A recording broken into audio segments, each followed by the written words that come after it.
আসসালামু আলাইকুম। আমি চাঁদনি চলে আসলাম নতুন ভিডিও নিয়ে। আর এখন হলো বেলা 10টা 11টা বেজে গেছে। 10টা 11টা বেজে গেছে আর বাইরে আবারও ম্যাক করছে।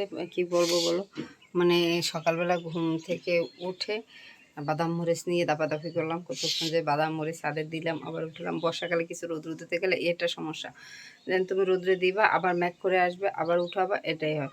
আর এখন বসছে বাইরে পিড়ি পিড়ি বৃষ্টি, মানে ফিরি ফিরি বৃষ্টি হইতে আছে। কি আর বলবো, একেবারে হইলে জোরে হয়, নাহলে একেবারে কমে যায় না, সেটার কোনো খবর নেই।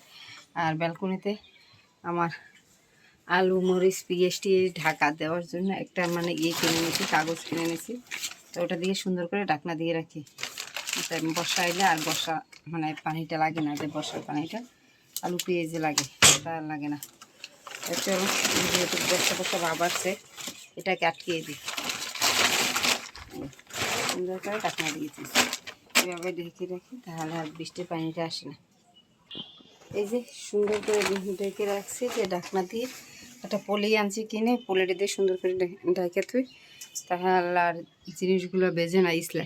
আর না সব ইসলার পানিতে, বর্ষার পানিতে ইসলে একেবারে ভিজে যায়। তা চলো এখন খাবো সকালের খাবার। আর সকালে কি খাইতে আছে দেখাই তোমাদেরকে। সকালের নাস্তা এখনো হয়নি। ভাত, যে ভাত রান্না কালকে রাত্রে রান্না করছে, ওই ভাতটাই ছিল, একটু গরম দিয়ে নিয়েছি, এটা খাবো দুপুরে। জিরাগুলো মচমচা করতে পারি না দেখে রাইস কুকারের উপরে রেখে দিছি, যেন এটা সুন্দর করে একটু মচমচা হোক। আর নাহলে তো কোনো উপায় নেই, তার লাইন দিয়ে নেই এমনিতে ওই যেন সুইচটা দিয়ে রাখছে, তার তাপে একটু গরম হলে মচমচা হবে জিরাটা। এগুলো এদিকে দুধ জল যেতে আছি, যে দুধে জাল দিলাম, রাতের জন্য দুধ জল দিয়ে রাখলাম। রান্না করলাম কবুতরের ঝোল, পাতলা করে কবুতরের ঝোল, একটা রসুন দিয়ে দিচ্ছি, আনাম রসুন, কাঁচা রসুন তো খাইয়ে দেবো, রান্না রসুনটাও খেলাম। এই হলো রান্না, আজকে রান্নার কালারটা দেখো কত সুন্দর আসছে। বৃষ্টি নামছে, বাইরে হচ্ছে বৃষ্টি, এখন দেখি একটু বৃষ্টিতে ভিজবো ছাদে যাই। রান্না বান্না করা শেষ, যে রান্না বান্না সব করা সব কিছু শেষ হয়ে গেছে, এখন যাবো গোসল করতে। এতক্ষণ রান্না শেষ হয়েছে পরও রান্না করে দাঁড়িয়ে দাঁড়িয়ে রান্নাঘরের ওই যে গ্রিলগুলো ঝালানার ওগুলো এক সাইড পরিষ্কার করছে, যেন একদিনে সব করলে না কষ্ট লাগবে শরীরে, তার জন্য মানে এতটা অসুস্থ হওয়া যাবে না, তার জন্য একটু একটু করে করতে হবে। তা আজকে এক সাইড করছি, আর এক সাইড আবার কালকে করে দেবো। তাই এরকমের করে 2-3 দিন বসে জায়গাটা পরিষ্কার করে, তার রান্নাঘরের গ্রিলের মানে ইগুলো মানে তেলকেষ্টা হয়ে গেছে। তো এই জায়গাটা পরিষ্কার করলাম, একটা সাইড পুরো পরিষ্কার করে আসছি। তাই তোমাদের সাথে একসাথেই দেখাবো, ওখানে যেন ওটা ভালো করে পরিষ্কার করে নিই। আর একটা সাইড কালকে ধরবো, তাই এতক্ষণ দাঁড়িয়ে দাঁড়িয়ে এই কাজগুলো করলাম। আর রান্না করলাম কবুতরের মাংস রান্না করলাম, যেন পাতলা করে, যে কবুতরের ঝোল খাই, এটাই ছিল রান্নার মেনু, অন্য কিছু আর করিনি। তাই চলো, ওইদিকে কাপড় চোপড় ভিজিয়ে রাখছি, কয়টা বিছানার চাদরটা ভিজিয়ে রাখছি, এদিকে বাহিরে পড়তে আছে বৃষ্টি, টেপ টেপে বৃষ্টি পড়তে আছে, টিপ টিপ টিপ টিপ করে। আমার এই টেপ টেপে বর্ষাটা ভালো লাগে না, একদম মানে জোরে একটা বৃষ্টি নামবে, সব কিছু ঠান্ডা করে দেবে। আর ওই দেখো ওই বেশার ছাদে কাপড় চুপুর মানে টেপ টেপে বৃষ্টিতে সব ভিজতে আছে, কি রোদ দিলে আল্লাহ জানে, দিয়ে লাভ আছে কোনো, উঠাই রাখলে একটা পদ হতো। দেখাই তোমাদেরকে, বর্ষার দিনে এরকমের সবুজ, সব গাছপালা সবুজ হয়ে যায়। এই হচ্ছে বৃষ্টির অবস্থা।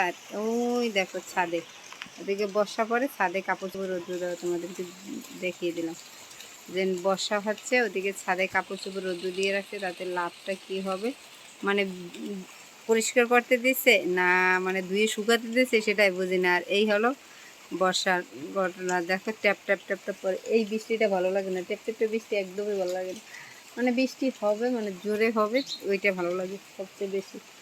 তাই চলো এখন গোসলে চলে যায়, আর বেশিক্ষণ দাঁড়িয়ে থাকবো না। খাবার নিয়ে নিচ্ছি 4টা কাঁচামরিচ, যে কাঁচামরিচ নিয়ে নিচ্ছি 4টা, দেখতেই পাচ্ছ বড় বড় কাঁচামরিচ ঝালালা। আর সাথে আছে কবুতরের মাংস আর ভাত, 1 মুঠ ভাত নিচ্ছি, 1.5 মুঠের না খান। তাই চলো এগুলো খেয়ে নেব এখন। এটা হলো দুপুরের খাবার। বিছানার চাদর টাদর কাছাকাছি করলাম, গোসল করলাম, তারপরে খেতে আসলাম। তাই এই যে খাবারটা, তোমরা কে কী দিয়ে দুপুরে খেয়েছো একটু বলো, যে কে কে দিয়ে খেলো, খাওয়া দাওয়া কে কে শেষ করছো এবং কী দিয়ে খাইছো, এটা একটু জানাবে। বের হলাম, মার্কেটে যাব, তার জন্য ওষুধ আনতে হবে। তা একটু আর একটু সবজিও কিনতে হবে। সবজি আনি নেই, বাড়ি থেকে আসার সময় কোনো সবজি আনা হয়নি, তাই একটু সবজি কিনবো, তার জন্য বের হয়ে গেলাম। তা চলো ঝটপট করে যেয়ে বাজারটা নিয়ে আসি। আর দুটো ওষুধ কেনা বাকি আছে, দুটো ওষুধ পাই নেই এলাকায়, কারণ ওই দুটো এই জায়গা থেকে নিতে হবে। অন্য ওষুধগুলো পাইছিলাম, দুটো ওষুধ পাইনি, তাই দুটো ওষুধ প্রথম যে জায়গা আছে ওই জায়গা থেকে নেব, এই জায়গা পাবো মানে, তাই তার জন্য বের হয়ে গেলাম। আর গ্যাস্ট্রিক ওষুধ লাগবে, প্রচণ্ড গলাটা জ্বলছে গ্যাস্ট্রিক। তা হাঁটতে হাঁটতে মার্কেটে চলে আসলাম, যে হেঁটেই আসলাম আজকে মার্কেটে। প্রথমত নিতে হবে ওষুধ, তাই আগে ওষুধটা কিনে নিই, তারপরে দেখি একটু কিছু সবজি কিনতে পারে কিনা। ওষুধটা কেনার পরে তাই ওষুধের ফার্মেসিতে চলে আসছি। দুটো ওষুধ পাইনি আমার শহরে, কারণ হচ্ছে এখন যে জায়গায় থাকি ওই জায়গায় পাওয়া গেছে, তাই ওখান থেকে ওষুধটা নিয়ে চলে যাবো সবজি বাজারে সবজি কেনার জন্য। আর তোমাদের কি বলবো, মানে এত হাঁটা আমি কখনোই হাঁটিনি, এখন যে পরিমাণ হাঁটি। আর এই যে সবজি বাজার চলে আসলাম সবজি নেওয়ার জন্য। নেব যে পটল, আমি রেহাটা খাই না, রেহাটা আমার পছন্দ না, একদমই বাজে গন্ধ আসে। তাই চলো ভিডিওটা শেষ করে দিই, পরে কথা হবে।